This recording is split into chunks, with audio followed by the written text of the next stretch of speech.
So now I want to circle around and talk about Gardner Minshew. We officially have a whole NFL offseason to talk about football. So I figured, why not get a head start by talking about Sam Darnold, talking about Tua, talking about Cam Newton. Now today I want to talk about Gardner Minshew. Now, the Jacksonville Jaguars, the team that Gardner Minshew plays for currently, they have the number one overall pick in the draft.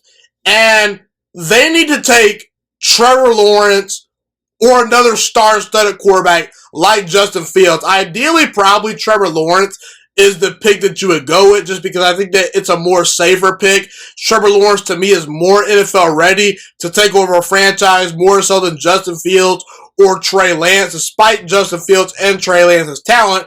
And a lot of people are saying, Trevor Lawrence might be the next Camus prospect. I understand the Trevor Lawrence hype, but yeah, you got to take a quarterback with a number one overall pick if you're Jacksonville. Look, Gardner Minshew to me is a capable franchise quarterback, and I will get to the reasons why I believe that in a second or two. But anytime you can take a generational talent with the number one overall pick, and I do believe that all three quarterbacks between Trevor Lawrence, Justin Fields, and Trey Lance, all three of those quarterbacks to me has special traits to where I can say they're potential generational talents, then you need to take them, okay? But here's the thing. Gardner Minshew, to me, I feel bad for the guy because he ultimately was screwed.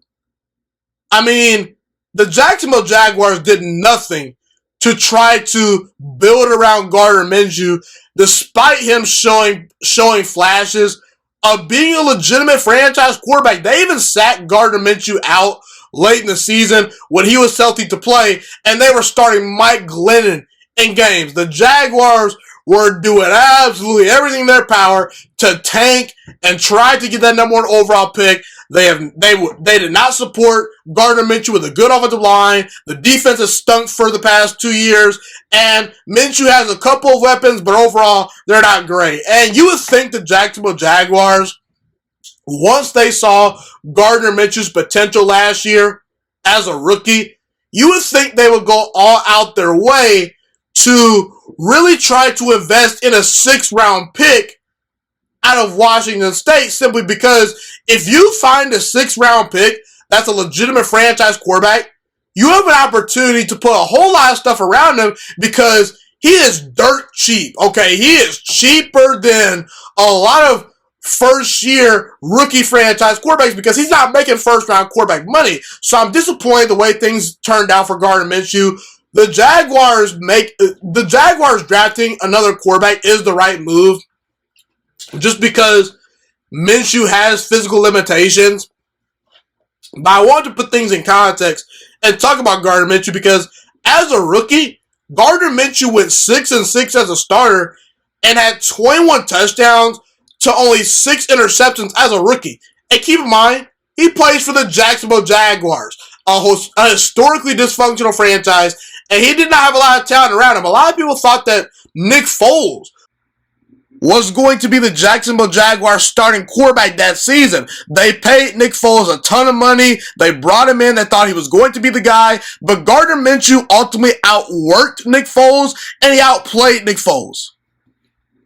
And this past year, Gardner Minshew only went 1-7 as a starter. The Jaguars only won one game. That was on Gardner Minshew's watch. But I don't really care about the record. Deshaun Watson, he had a terrible record this past year as far as his win-loss record. We know what Deshaun Watson brings to the table. Matthew Stafford has a losing record for his career, but most people that follow Matthew Stafford knows what he brings to the table. And what did Gardner Minshew bring to the table this past year? 66% completion percentage, 16 touchdowns, 5 interceptions, and 96 passer rating. And keep in mind, people, he plays for the Jaguars, a horrible team that could only win one game this past year. And I don't know how many people actually sat down to watch Gardner Minshew play this past year, but he made some really good throws, and he once again showed he has the tools to become a franchise quarterback. If you go back and watch the Indianapolis Colts game from week number 1, where Gardner Minshew went 19 for 20 and threw 3 touchdown passes versus one of the best defenses in all of football, that being the Indianapolis Colts defense, go back and watch that game. Gardner Minshew was spectacular in that matchup. And why do I say Gardner Minshew could be a franchise quarterback one day? I believe Gardner Minshew is accurate. He anticipates very well. He throws people open. He makes good decisions. And he will actually take shots down the field. He'll take some chances. He's not afraid to push the ball down the field. And he's a decent athlete as well. And by the way, getting back to taking shots down the field, Gardner Minshew is doing the things that I wished Tua Tagovailoa would do at times. Actually take risks, okay? Actually try to throw the ball down the field. There's an unwillingness from Tua to throw the ball consistently down the field, and that's not the case with Gardner Minshew. He's not the guy that you want throwing the football down the field consistently, that guy being Gardner Minshew, because he does have a limited arm, but Gardner Minshew will take his shots down the field to at least keep the defense honest, okay? And I also love the fact that Gardner Minshew, when you watch him on the sidelines, and when you see him interacting with his teammates, you can tell that guy galvanizes the troops around him. He's a fiery guy. He brings great energy. And even last year on the sideline versus the Denver Broncos, they put the camera on Gardner Minshew. He was firing his teammates up and saying, hey, let's go. Let's win this game. And he actually allowed the Jacksonville Jaguars to have a comeback victory last year versus the Denver Broncos because he rallied the troops around him, okay? And if I'm a team like Washington, Chicago, the Indianapolis Colts, I'm looking to maybe take a flyer on Gardner Minshew and maybe trade it like a 4th or a 5th round pick for him because he potentially could be a guy that starts for my team next year and I can win some games with Gardner Minshew. If you put a good offensive line, a good wide receiver core, and a good run game around Gardner Minshew, he can win you a lot of football games. In fact, remember Blake Bortles, people? Blake Bortles a couple of years ago, he was actually in the AFC Championship game. But he was the weak link of the Jacksonville Jaguars that year. The Jaguars had a great defense. They had a decent offensive line. They had Leonard Fournette running the football. They had Allen Robinson at wide receiver, even though I do think that he got hurt that year. But they had a really good team. That's the point I'm trying to make. And the Jaguars were being held back by their quarterback. If you put Gardner Minshew on that Jaguars team back in I believe 2016 in the NFC Championship, AFC Championship. If you put Gardner Minshew on that championship team versus the Patriots, I think the Jaguars have a good chance to beat Tom Brady and the Patriots on that given Sunday. That was back in the 2016-2017 season. That was when the Jaguars got all the way to the AFC Championship game. They lost to Tom Brady. They blew a 10-point lead. And a big reason why they blew that lead was because they were not good enough at quarterback. If you put Gardner Minshew on that roster, he could have won that game. If you put Gardner Minshew on the 49ers last year, he could do just as good as Jimmy G did. Okay, when Jimmy G went to a Super Bowl with the 49ers, Gardner Minshew is not that far from Jimmy Garoppolo.